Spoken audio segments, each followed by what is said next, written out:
Hey guys, ఇలా ముచ్చట ఏంటంటే ములంగూరులో ఉన్న దూద్ బాగ్ దగ్గరికి అయితే ఇలా పోతున్నాం మనం. మా ఫ్రెండ్స్ అయితే వచ్చేసారు. సో వాడికి వెళ్తూ మాట్లాడుకుందాం మనం. ఈ బావి గురించి నేను చాలా వీడియోలు చూసిన, చాలామంది చెప్పారు. సో కరీంనగర్ నుంచి కరెక్ట్ 25 కిలోమీటర్ దూరంలో ఉంటుంది. ఇది మానకొండూరు నుంచి స్ట్రేట్ పోవాలి. కేశవపట్నం దాటిన తర్వాత ములంగూరు అనే బోర్డు వస్తుంది. ఈ బోర్డు నుంచి ఫస్ట్ లెఫ్ట్ తీసుకోవాలి. లెఫ్ట్ తీసుకున్న తర్వాత స్ట్రైట్గా ఎటు మళ్ళదు చక్క స్ట్రైట్ అవుతుంది. రైట్ ఊర్లోకి వస్తుంది. ఊర్లోకి వచ్చినాక లాస్ట్కు ఈ గుట్ట సైడ్ రావాలి. మసీద్ నుంచి లెఫ్ట్ తీసుకొని వస్తే అంటే చాలా టెంపుల్ కనబడతాయి. సో మేము చాలా కన్ఫ్యూజ్ అయినాం. ఈ ఊర్లో మొత్తం చాలా అంటే చాలా టెంపుల్ ఉన్నాయి.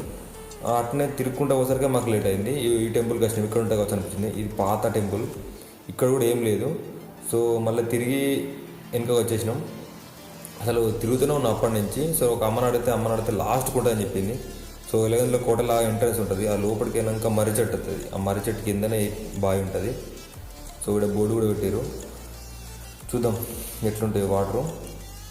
నీళ్ళు మాత్రం ప్యూర్ అంటే ప్యూర్ వైట్ ఉన్నాయి. సేమ్ పాలలాగా ఉన్నాయి. చూడడానికి అయితే మంచి అనిపించింది. కానీ అక్కడ వెదర్ కూడా చల్లగా ఉంది మన చెట్టు కాబట్టి. సో చేసినాక చూద్దాం ఎట్లుంటాయో. వైట్ కలర్ ఉంటాయో నార్మల్ వాటర్ లాగా ఉంటాయో వద్దాం అనుకున్నాం. చేసినాక నార్మల్ వాటర్ లాగా ఉన్నాయి. కానీ వాటర్ మాత్రం మస్తు కోల్ ఉండే. కొన్ని బాటిల్ వేసుకున్నాం ఇంటికి తీసుకుపోవడానికి. సో ఎండలు వచ్చినాం కాబట్టి మొంగ అడుక్కున్నాం. ఆ వాటర్తోనే కొన్ని వాటర్ కూడా తాగినాం. బావి నీళ్ళు లాగానే మంచిగా ఉన్నాయి వాటర్. ఈ బావి పైన షెడ్ వేసి లైటింగ్ కోసం పైన ఓపెన్ పెట్టు. చెట్టు మాత్రం మస్తు ఉండే. లొకేషన్ మాత్రం మంచి అనిపించింది.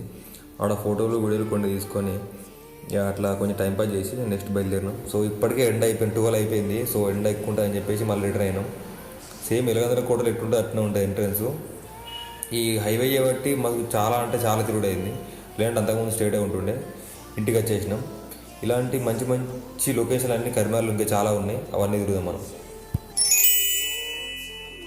रोम रोम भाइयों।